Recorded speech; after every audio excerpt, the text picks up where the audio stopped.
the grace of God, it's not only a topic, it's not actually a doctrine. All right? Because grace is actually Jesus Christ Himself. You know, in John 1:17, sabi po ng John 1:17, let's go to this verse, "For the law was given through Moses, but grace and truth came through Jesus Christ." So if you're experiencing grace and truth in your life right now, you are experiencing Jesus.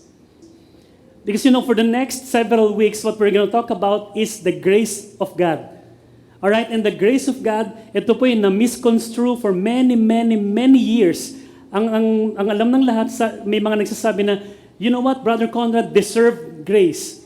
So totoo lang, you can never deserve grace because grace is unmerited favor.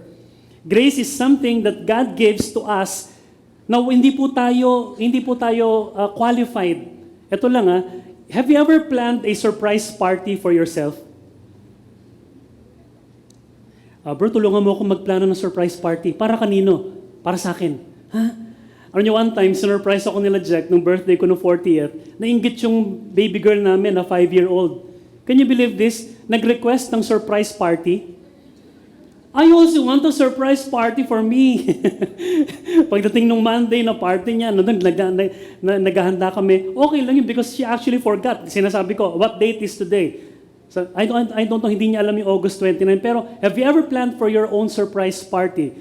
You know, surprise and the idea of planning will cancel the surprise party, tama? Alam mong pinaplano mo yung surprise party sa'yo, makakancel yung surprise. Pag na-surprise ka pa ba naman, ewan ko na lang. No? Oh my God, party ko pala ngayon, grabe. Ang tagal natin pinagplanuhan to. Can you even do that? But you know, the word deserve and the word grace doesn't go together. Alright? Because, you know, yung grace po, it's the thing that God extends to us irrespective of, walang kinalaman kung nag-quiet time ka kanina, kung nagbasa ka ng Bible kaninang umaga, yung grace ay dumarating, walang kinalaman kung if you've been a non-consistent Christian, because if you tie the word deserved in the word grace, it's no longer grace. It's already a payment, it's a reward, or you may call it anything you want, but it will never be grace because grace is undeserved. At alam niyo yung salitang grace, itong tension natin dito. The tension about grace is the only thing that you need the most if your guilt is exposed. If somebody finds out what you're doing and you're caught in something, caught in the act, every one of us, the word that you'll cry out for is the word grace. Tama? I need grace. I need grace. On the other hand, ito naman yung opposite side. Mahirap din namang mag-extend ng grace sa mga taong sobrang nangaasar sa atin. Tama? When you're actually the recipient of grace, that's the one thing you'll ask for. But the hardest part is actually dispensing grace.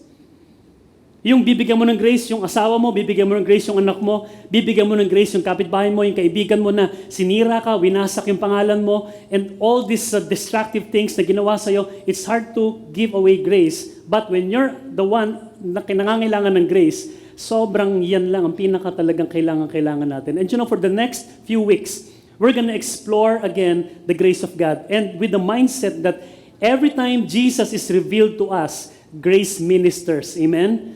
Kung meron pa mong tayong pangangailangan sa ating mga buhay, all you need is grace. No wonder Jesus said before He went up to heaven, actually when He was going up to heaven, sabi niya gano'n, go into all the world and preach the good news. Everybody say with me, good news. Come on, good news. No, hindi ba kayo nagtataka bakit hindi sinabing, go into all the world and preach the Bible? Makes sense, right? By the way, go into all the world and preach the Bible. Ang sinabi po ni Lord, go into all the world, go into your neighbor, go to your loved one, to your office mate, and preach to him the good news. Good news is the grace, the gospel of grace. Hindi po sinabing word of God. Alam niyo kung bakit? If you're a homosexual, the word of God can be a bad news to you. Totoo yan. If you're a bad person, if you're a cheater, if you're an adulterer, the word of God is bad news to you. Alam ni Jesus yon. That's why He said, going up to heaven, hey guys, preach my good news. And for many of us, we're preaching the Bible. Pag nagyoyosi yung kapitbahay natin, yung kaibigan natin, pare, Ba't ka nag-yosi? Sabi ng Bible, your body is a temple of the Holy Spirit. Yes, totoo. Sabi ng Bible yan, your body is a temple of the Holy Spirit. Bakit ka Becky? Bakit ka tomboy? Bakit ka girl boy, bakla tomboy? Bakit ka ganyan? Bakit ka ganyan? Hindi mo ba alam sinabi ng Bible? Yes, sinabi talaga ng Bible yan. Pero ang binili sa atin ni Lord, you're not supposed to preach the Bible. You're only supposed to preach the good news. Because people doesn't need to hear another bad news. And a lot of Christians right now are preaching the Bible, Bible, Bible. Sabi ng Bible, sabi ng Bible. Yes, tama yan, sabi ng Bible. Pero hindi yan ang pinapasabi sa atin ng ating Panginoong Hesus. And for the next several weeks, what we're going to talk about, yung sinabi ng Lord, preach to them the good news. And for many of you, you will hear the good news because Paul said, I'm not ashamed of the gospel. I'm not ashamed of the grace, the gospel of grace, because it is the power of God for the salvation of those who will believe.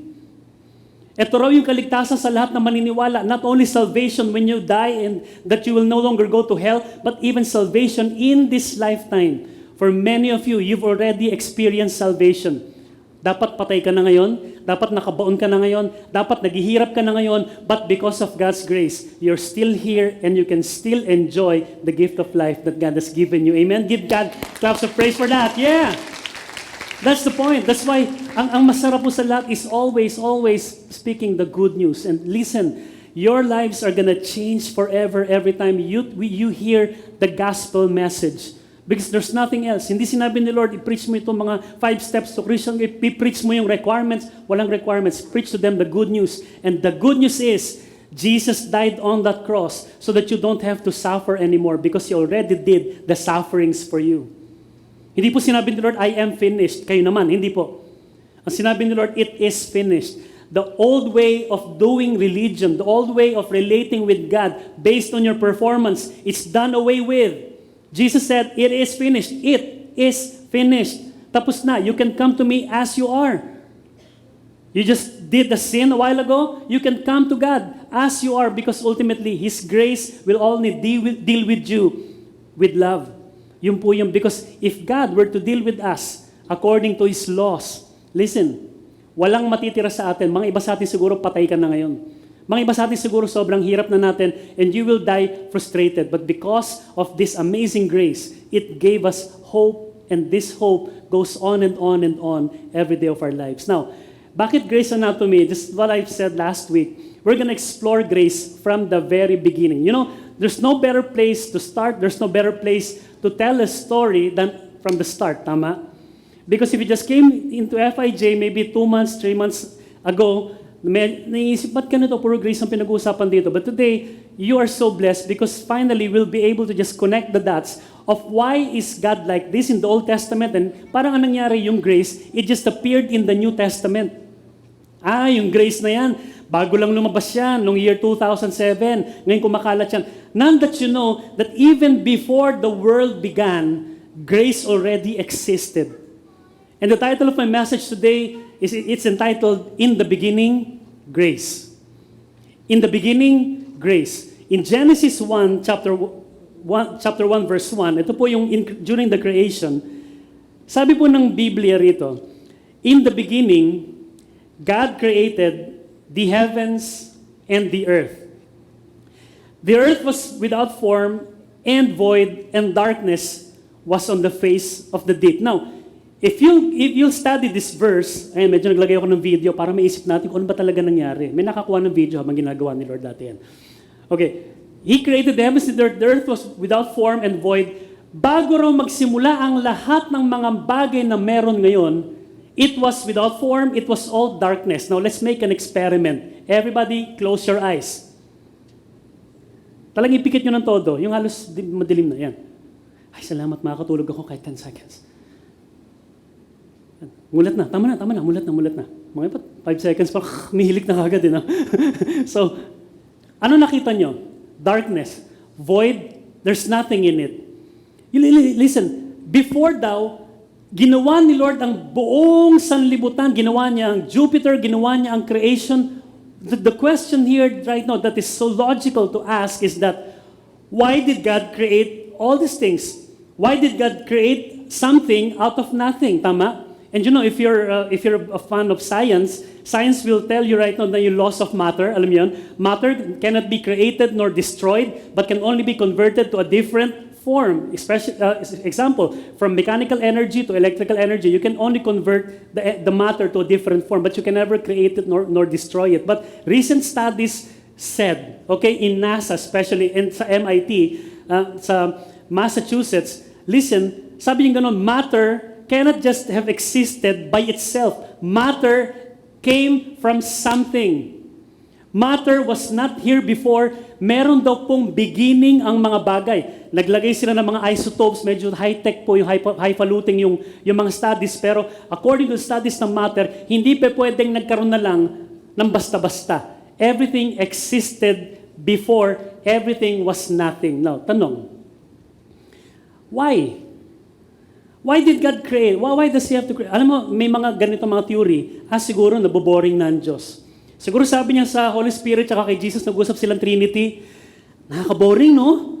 Pambira, tayong tatlo lang. Tayong tatlo lang lagi. Gawa tayo ng universe, gawa tayo ng mga creation para masaya. Bira, ikaw na lang lagi, Jesus, nakikita ko, Holy Spirit, sawang-sawa na ako sa'yo. Yung may mga, hindi po boring ang buhay ng Diyos. You know, the Trinity is an expression, it's a manifestation of the completeness of fellowship. Ibig sabihin ng tatlong yan, kompleto na yan. It will stand forever kahit walang mangyari. But you know, the thing is, God created something out of nothing. Again, para saan at para kanino? You know,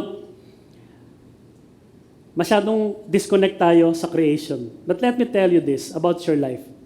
You know that even our lives right now, you sitting there and me talking here, it's actually God's grace. Have you ever thought about your life? Ito tanong nasaan ka kaya kung wala ka, kung di ka pinanganak?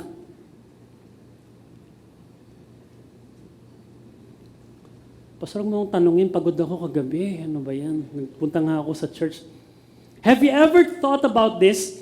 That even our life, it did not exist before, but you know, God gave us this gift of life na God is under no obligation to create the universe. In fact, God has no obligation to create you to make you experience the life that you have right now.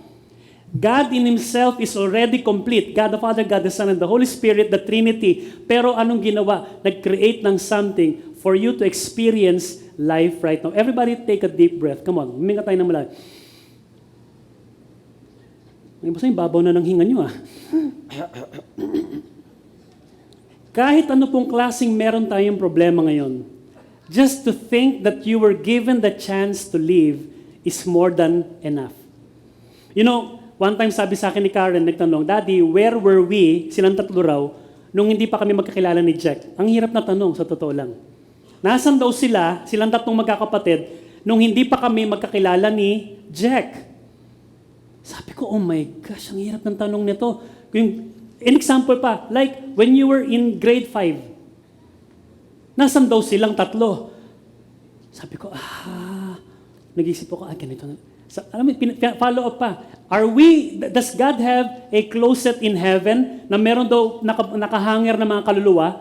At nung kinasal kami ni Jack, at nung sinabi raw namin, you may kiss the bride, yung kinis ko raw si Jack na, si Lord daw, kinuha raw yung kaluluwa ron sa kanyang cabinet sa langit at binato sa amin ni Jack at unang-unang dumating daw na kaluluwa, si TJ. Kaya pala nung kinakasal kami, parang may gumanon sa akin kasi ang laki ng kaluluwa.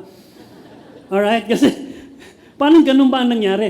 But you know, the thing is, nasan tayo kung wala tayo ngayon dito? Think about that.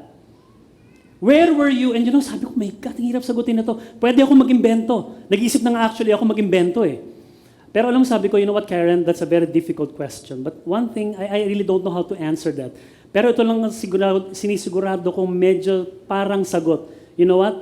When Daddy and Mommy, we didn't know each other yet, you're already in the mind of God. And she was like, Forget it. Ibang tanong na lang. Before everything was ever created in this universe, in this planet, in this thing called life, before you even existed, you have been the product of God's imagination. And by the way, God has no obligation to give you that life.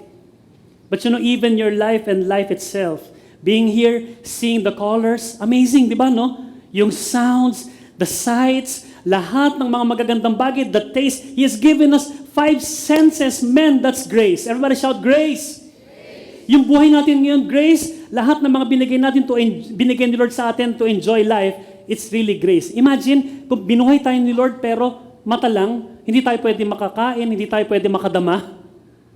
Ano yun, di ba, no?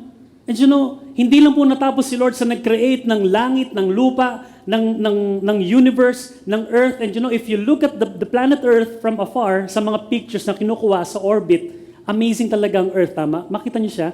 May green, may blue, may ulap. Tapos even right now, scientists are mga scientists, they're perplexed and really they're awed by the amazing wonders of the earth. May mga volcano, may dagat, may mga sa dagat may mga isda. 'Di ba yung isda hindi mo pwedeng ilagay sa lupa, mamamatay. Yung mga ibon may pakpak. Imagine, karamihan ng mga technology na meron ng tao ngayon, name it, radar, airplane, o yung mga spy satellite, ginawa nila yan sa mga bat, yung mga paniki. Because God created all these things na hindi talaga matatapos yung pag-appreciate natin, and you will run out of words, especially sa mga view. Ang Pilipinas, it's more fun in the Philippines. Amen? Sobrang blessed tayo. Palakpakan na natin ang Lord sa Pilipinas. Hello, daming kahirapan, daming mahirap, daming squatter, daming gobyerno natin, pasaway, daming corruption. Man, God's been gracious to the Philippines. Tayo lang ang merong Banawe rice terraces. Tayo lang ang may Boracay. Imagine niyo kung New York may Boracay din. Di, dalawa na tayo may Boracay. Diba tayo, ngayon sumisikat ngayon yung Aurora Baler na lagi pina-flash sa TV, diba na sobrang ganda talaga. Now, all of this is a product of God's grace. Again, God has no obligation to any of us to do all these things, but He did it anyway. We can actually close in prayer right now, naming all the wonders that God did for us na hindi niya naman kinakailangan gawin, pero ginawa niya. But wait, if you call now, hindi pa po tapos dyan. Nung ginawa niya sobrang gandang mundo, and the Bible said, let's check it out in Genesis 1:29.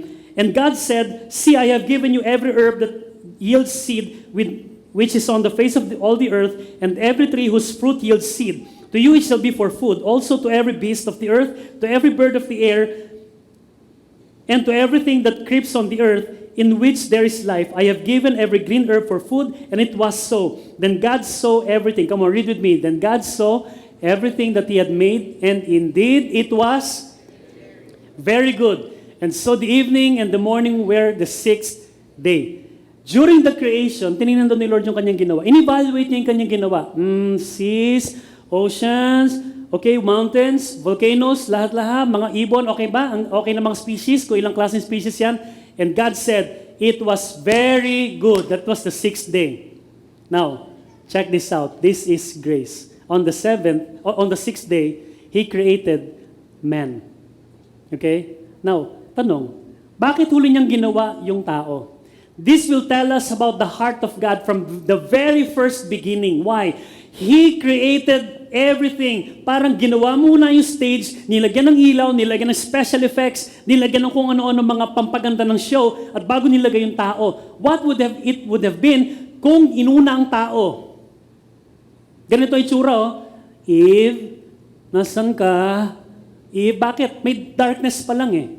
But the heart of your God, from the beginning of time, it was to make things inhabitable and enjoyable for you. Amen? Na ganun po yung mindset because all throughout the history of mankind,